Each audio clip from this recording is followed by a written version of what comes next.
In this video, we will learn about heating by radiation. Whenever an object is heated, energy is transferred to its thermal energy store, and its temperature increases.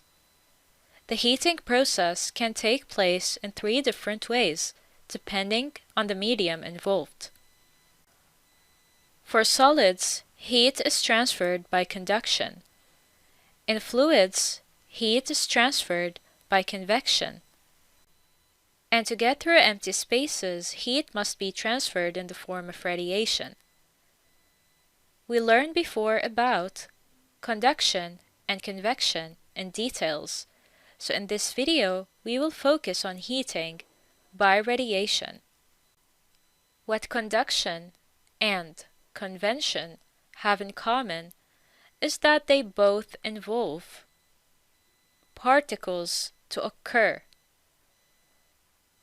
However, heat energy can also be transferred without particles, meaning it could travel through a vacuum.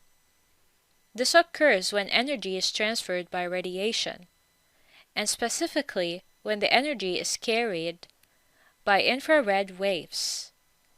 All objects constantly absorb and emit radiation. Note that the hotter an object is, the more radiation is emitted.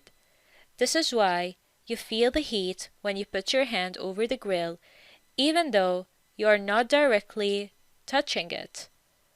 The hot metal and coal emits infrared radiation which gets absorbed by your hand.